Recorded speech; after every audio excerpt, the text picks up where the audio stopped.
మదనపల్లి జిల్లాగా ప్రకటించడం హర్షణీయమని రాష్ట్ర ముఖ్యమంత్రి చంద్రబాబు నాయుడుకు పీలేరు నియోజకవర్గ ఎమ్మెల్యే నల్లారి కిషోర్ కుమార్ రెడ్డి కృతజ్ఞతలు తెలిపారు. అన్నమయ్య జిల్లా పీలేరు పట్టణంలోని సిఎన్ఆర్ కళాశాలలో యువతీ యువకులకు జాబ్ మేళా కార్యక్రమం నిర్వహించారు.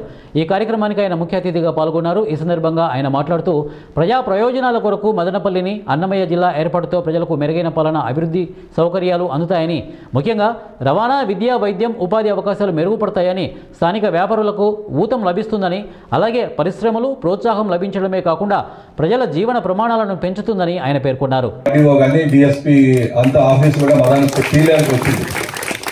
పుంగనూరు కాన్స్టిట్యున్సీ కూడా సదుము, సోమల ఇవన్నీ కూడా పీలేరు సబ్ డివిజన్కి వేయటం జరిగింది ఇప్పుడు. కాబట్టి మనం పీలేరు ఎంతో అభివృద్ధి చేసి, మున్సిపాలిటీ కూడా పెండింగ్లో ఉంది, అది కూడా అయిపోతుంది. ఇప్పుడు కాకపోయినా ఇంకొంచెము ఈ 31వ తారీఖు నుంచి జనాభా స్టార్ట్ అవుతా ఉంది, సెన్సస్ స్టార్ట్ అవుతా ఉంది భారతదేశం అంతా. కాబట్టి అది కొంచెం లేట్ అయింది మున్సిపాలిటీ. రేపు ఫ్యూచర్లో మనం మున్సిపాలిటీ కూడా అయిపోతాం. మనం తిరుపతి, చిత్తూరు, మదనపల్లి స్థాయిలో పీలేరు రేపు ఎదుగుతుంది మన జిల్లాలో ఖచ్చితంగా. ఈరోజు హైవే అయిపోయింది.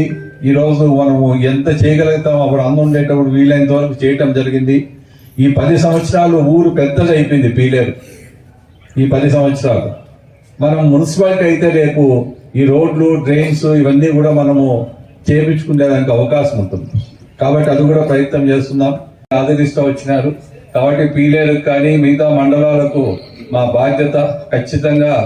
అవన్నీ మీరేం మమ్మల్ని సబ్ డివిజన్ అడిగినారా? ఎవరన్నా పీలేరులో ఎవరన్నా అడిగినారా? మమ్మల్ని జిల్లా అడిగినారా? నన్ను ఏమన్నా? మా బాధ్యత